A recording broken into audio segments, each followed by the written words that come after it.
За 1212 онд Европын түүхэнд хамгийн их эмгэнэлт дагуулсан сүм хийдүүдийн нэр хүндийг бараг шавартаанд хутгасан. За үүнийхээ улмаас бол маш ихээр нууцлагдж байсан нэг ийм үйл явдал, эмгэнэлттэй үйл явдал болсон байдаг. За үүнийг бол түүхэнд Батчар хүүхдүүдийн загалмайтны аян дайн гэж аль биесээр нэрлэсэн байдаг. За өнөөдрийн ярих түүх бол тэгэхээр дан ганц хувь хүний түүх, эсвэл одоо улс үндэстний түүх гэхээсээ илүүтэйгээр харин одоо шашны хит тууширсан үзэл, хит шашны тэр фанатик үзэл, за мөн нийгмийн дотоод дахь гүн гүнзгий, хямрал, ядуурл, мөн эдгээр дээр нэмээд эрхт мэдлийн төлөөх тоглоомонд за хүүхдүүд хэрхэн одоо энэ бүхний золиос болж болдгийг харуулсан маш тийм сургамжтай бөгөөд эмгэнэлттэй түүх байх болно. Тухайн үед Франц болон Германы нутагт өөрсдийгөө бурхны эдж хэмээн олон нийтэд зарласан хоёр хүүхэд гинэт гарч ирэв. Улмаар тэр хоёр хүүхэд араасаа мянган гинэн итгэмтгий сүсэгтнүүд болон ядуучууд өсвөр насныхныг дагуулад ямар ч зэр зэвсэггүйгээр Иерусалим хотыг муслим шашинтнуудаас чөлөөлөхөөр өмнө зүгт аян дайнд гарсан байдаг. Европын христ шүтлэгтнүүд 1096-аас 1204 оны хоорондох хугацаанд нийтдээ 4 удаагийн загалмайтны аян дайн хийсэн байдаг бөгөөд эдгээрээс цорын ганц 1096 онд болсон 1-р загалмайтны аян дайнаар европчууд цорын ганц ялалтаан байгуулж чадсан түүхтэй. Харин үлдсэн 3-д нь ялагдал хүлээсэн юм. Нэг ёсондоо бол насанд хүрэгчдийн хийсэн цус даян дайнууд нь бараг бүгд шахуу дан ялагдлаар төгссөн учраас ард олонний сэтгэлд зөвхөн гим зэмгүй цэвэр ариухан сэтгэлтэй хүүхдүүд бурхны авралаар Иерусалимыг чөлөөлж чадна хэмээх туулширсан итгэл төрж эхэлсэн юм. Чухам энэхүү гинэн бөгөөд тэнэг итгэл нь асар олон тооны Европ хүүхэд залуусыг өвчин зовлон, байгалийн гамшиг, боолын 8 гих мэтээр ёроолгүй тамийн ангал руу түлхсэн юм. Энэхүү эмгэнэлт түүх нь зүгээр нэг дундад зууны домог бус, харин нийгмийн гадуурхалт, эдийн засгийн ядуурал, шашны туулширсан итгэл үнэмшил 3 нэгдсэн цагт хүн төрлөختөн ямар их сүрэлт хүрч болохыг харуулсан геополитикийн томоохон сургамж бөгөөд анхааруулга юм. Түүнчлэн та бүхэндээ манай контентыг дэмжиж, оюуны хөрөнгө оруулалт хийж байгаа Бихровка брендийг танилцуулж байгаадаа таатай байна. Бихровка нь манай улсын шингэн хүнсний соёлд цоо шин өнгө төрөх болон онцгой амтыг оруулж ирж байгаа Чех улсын бахархал болсон ликер юм а. Мөн Бихровка нь 20 гаруй төрлийн байгалийн ургамлаас бүтсэн хоол боловсруулалтыг дэмждэг ликер учраас хүмүүс ихэвчлэн хоолны дараа зохистой хэмжээгээр хэрэглэдэг юм байна лээ. Иймээс Бихровканд хэтрүүлэн хэрэглэх гэхээсээ илүүтэйгээр амт үнэрийг чухалчилдаг соёлтой хэрэглэгчдэд илүү нийцтэй ликер юм а. That government of the people, by the people, for the people.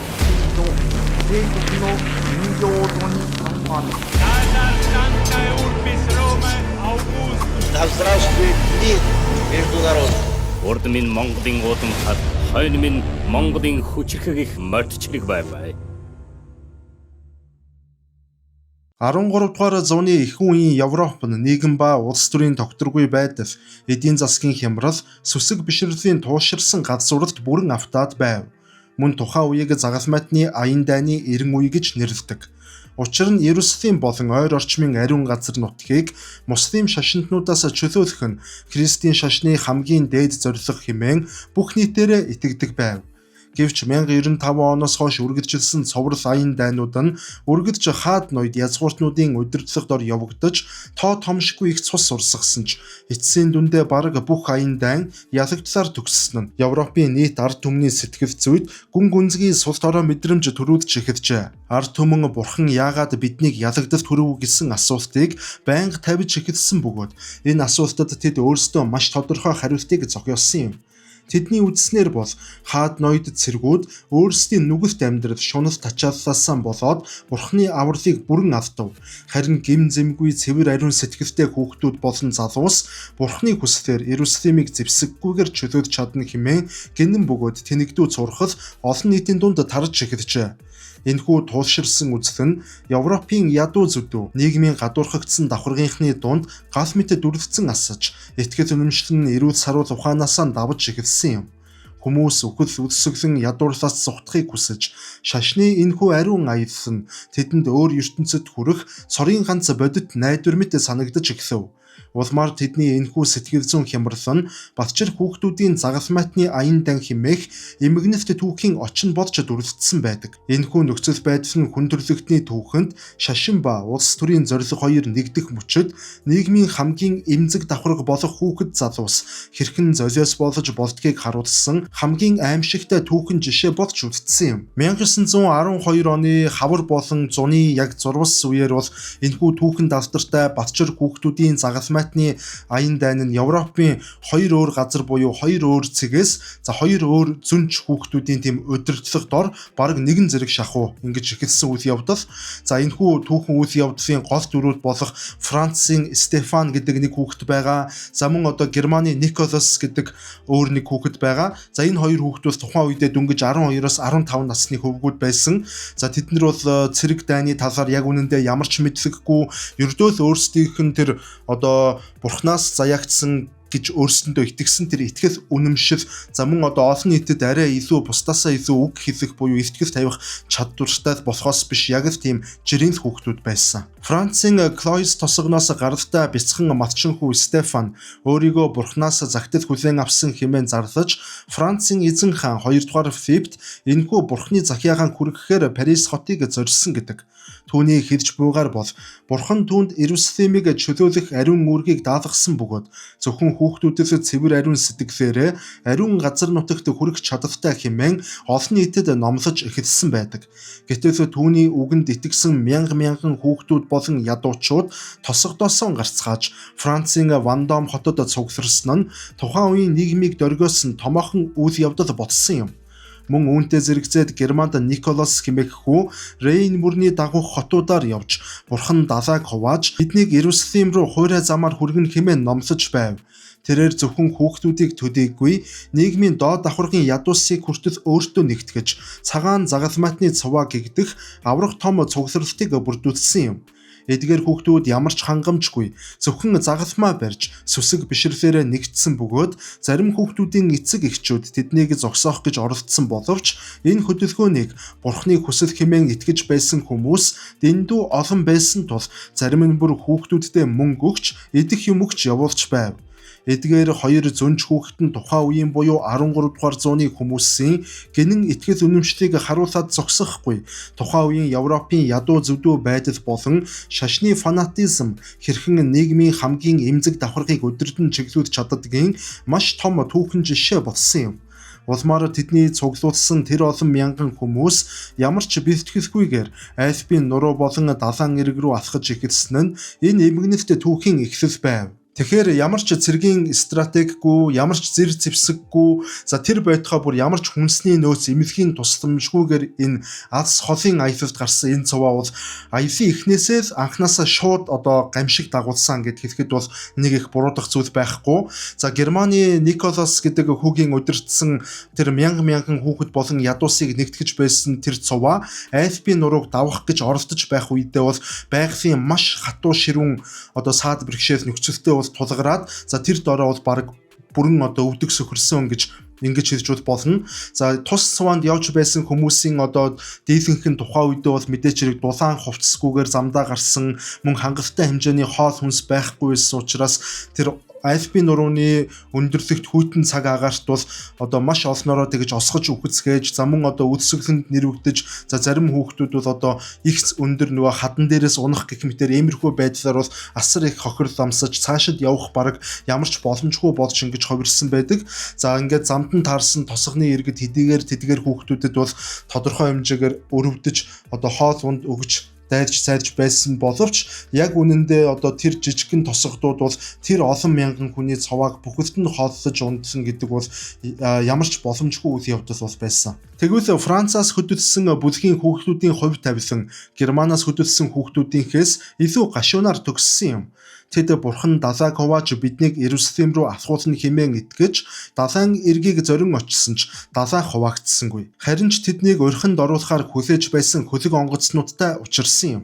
Тэдгээр хөлөг онгоцны ахмадууд Бурхны үйлсэд туслахыг хэмээн дүр эсгэж тэднийг хөлөг онгоцондоо суулгаад Иерусалим руу биш харин Хойд Африкийн Түнис болон Египт зэрэг улсууд руу авчран муслим боол худалдаачдад бүгдийг нь бөөндөн зарж хүний наймаанд борлуулсан байдаг. Ийхүү хэдэн мянган хүүхэд харийн газар боолчлогдож насан туршдаа их нутаг гэр бүлээ дахин харсангүй. Энэхүү үйл явдал нь сүсэг бишрэл хэрхэн хүмүүсийн нүдийг сохруулж тэднийг аюултай нөхцөл байдалд өөрөө өөрсдийгөө аваачгаад хүргэж болохыг боддоор харуулсан үйл явдал байв. Энэхүү балчир хүүхдүүдийн загалмайтны аян дайнд оролцсон олон мянган хүүхэд залуусаас маш цөөхөн хэсэг нь амьд мэнд эргэн ирж Европын тосгодод энэ бүх аимшигыг ярьж өгснөөр энэхүү аяны бодит түүх олон нийтэд ил болсон түүхтэй. За ингээд нэгэнт бүрэн бүтэлгүйтсэн энэхүү балчир хүүхдүүдийн загалмайтны аян дайнууд тухайн үеийн Европын улс төр болон христийн шашны төр институтсд бол маш хүчтэй дөргөлт бүхий цохилтыг бол өгсөн байдаг. За тэр үед бол мэдээж хэрэг католик сүм хийдүүд бол Европын улс төрийн амьдралыг бол бараг бүхэлдэн шахуу хяндаг. Одоо нийгмийн бүх салбарт бол өөрийнх нь ноёрхлыг тогтоосон. За Бурхны хүсэл зориг гэсэн нэрийн дор бол одоо хүссэн бүхнийг хийж бүх шийдвэрийг бол одоо эзэн хаанаас дутгааргүй бараг илүү байдлаар ингэж гаргаж чаддаг байсан. За гэтэл энэхүү шашны нэрийн өмнөөс явсан балчир хүүхдүүдийн загалмайтны аян дайн ямар ч үр дүнд хүрэлгүйгээр харин ч бүр аимшигтай эмгэнэлтэйгээр ингэж төгссөн явдал нь ард түмний сүсэг бишрэлийн суурийг нь маш хүчтэйгээр ганхуулж за сүмийн эрх мэдэл болон тэдний гаргаж буй шийдвэрүүдэд ард нийт анх удаага ингэж олноороо эргэлзэж эхлэх тэр эхлэлийг бол тавьсан байдаг. Нэгдүгээрт гэвэл энэхүү үйл явдал нь пап лам болон өндөр дээд тушаалтнуудын нэр хүндэд маш хүчтэй цохилт болсон юм. Хүүхдүүдийн энэхүү хөдөлгөөн нь сүмийн аль бие усны удирдлаггүйгээр ард олны дундаас өөрөө аяндаа үүссэн хөдөлгөөн байсан нь сүм өөрийн сүсэгтнүүдэд хянах чадвар суларсныг давхар эвтгэж байв.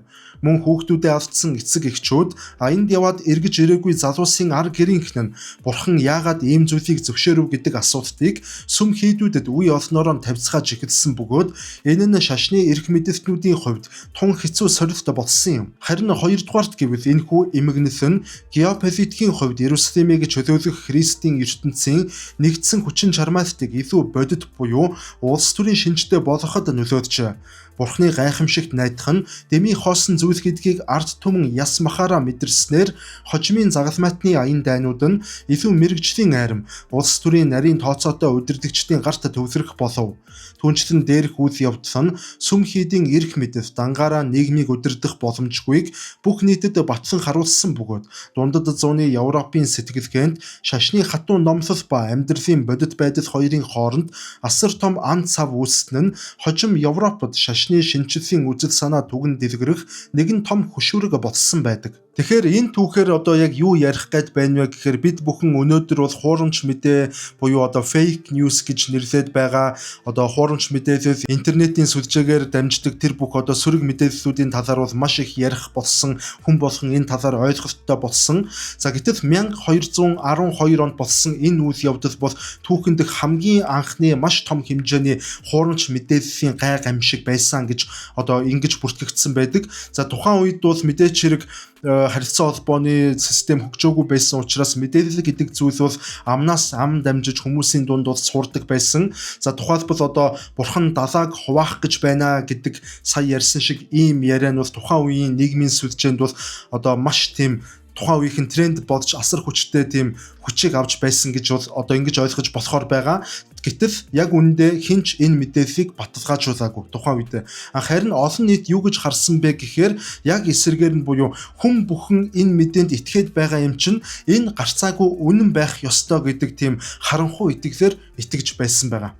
За тэгэхээр яг өнөөдрийн хүн төрөлхтнийг харах юм бол өнөөдрийн хүн төрөлхтнийг биднийг бол одоо сэтгэл хөдлөл болон алгоритм хоёр бол зэрэг одоо биднийг бол захирч удирдах бидний үйл хөдлөл өдөр тутмын амьдралыг бол авч явж байна. За гэтэл тухайн үеийн хүмүүс бол алгоритм дээр тулгуурлахгүйгээр дан ганц сэтгэл хөдлөлтөнд захирагдаж шийдвэр гаргаж одоо итгэл үнэмшлээ бол дагаж амьдрдаг байсан байгаа юм.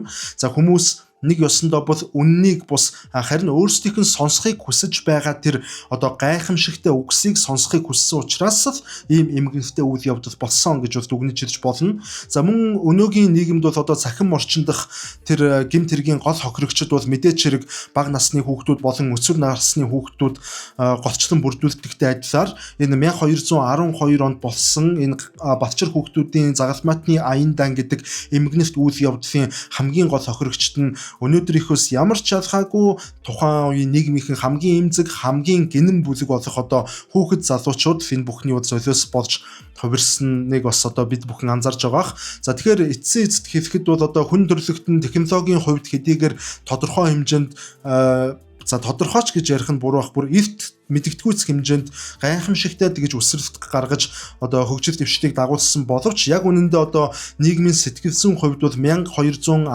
оны нөхцөл байдлаас нэг их ялгаагүй ийм л байдалтай байгааг бол нух харгаалга. За энэ түүх нь бол одоо бидэнд итгэж буй зүйл чинь үнэхээр бодит баримт дээр суурилсан уу, эсвэл зүгээр л олон хүмүүсийн ярьж буй тэр олон нийтийн ярьж буй сэтгэл хөдлөлөө гэдгийг дахин нэг бодож үзхийг сануулж байгаа ийм хэрэг, ийм кейс гэж хэлж болно. За ингээд өнөөдрийн сэдв маань энд хүрээд ерөнхийдөө өндөрлөж байна. Ярих яриа маань бол одоо дууссан байна. Та бүхэнд бас таалагдсан байх, сонирхолтой байсан байх, яг уу бас авах зүйл байсан байхаа гэдэгт бол найдаж байна. Ингээд дараагийн дугаараар дахин уулзтлаа. Түр баяртай.